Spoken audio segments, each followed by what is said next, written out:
কবর এমন এক ঘর যেখানে নাই কোনো বাতি, নাই কোনো সাথী। আল্লাহর নবী জিজ্ঞেস করলেন, খাদিজা, আমি আমার জুব্বা মোবারক দিয়া কাফনের কাপড় বানায়া যদি তোমাকে দাফন দিয়া দিই তাহলে কি হবে? আম্মা জান খাদিজা বলে, গো আল্লাহর নবী, যদি আমি কোনো কারণে জাহান্নামী হয়ে যাই, আপনার জুব্বা মোবারক আমার শরীরে লাগার কারণে, থাকার কারণে জাহান্নামের আগুনের এত বড় সাহস নাই।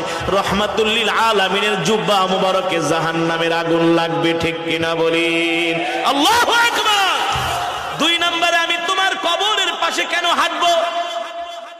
আম্মা জান ডাক দিয়া বলে, গো আল্লাহর নবী, কবরের মাটি যদি আমাকে এক পাশ থেকে আরেক পাশে চাপা দেয়, আপনার পা মোবারক যদি কবরের পাশে লাগে, মাটির পাশে লাগে, ওই মাটির এত বড় সাহস নাই আল্লাহর নবীর পা মোবারকের জায়গা ভেদ করে এক পাশের মাটি আরেক পাশে এসে খাদিজাকে চাপা দিবে, ঠিক কিনা বলেন?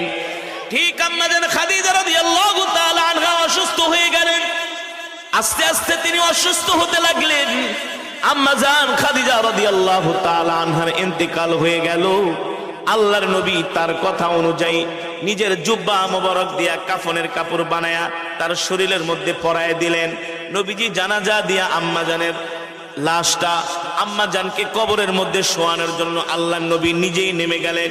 নিজের হাত দিয়া আল্লাহর নবী রহমাতুল লিল আলামিন আম্মা জানকে দাফন করলেন।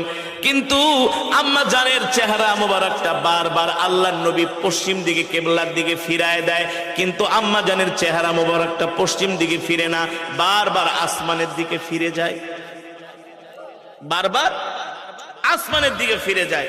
নবীজি চিন্তায় পড়ে গেল, ব্যাপারটা কি? মুসলমান মারা গেলে তো তাদের চেহারা কোন দিকে ফিরায়? কিবলার দিকে। কিন্তু আম্মা জান খাদিজা রাদিয়াল্লাহু তাআলা আনহার চেহারা মোবারক কিবলার দিকে ফিরে না, আসমানের দিকে ফিরে থাকে।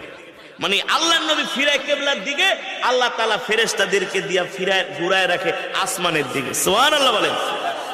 নবীজি চিন্তায় পড়ে গেল, কারণ কি?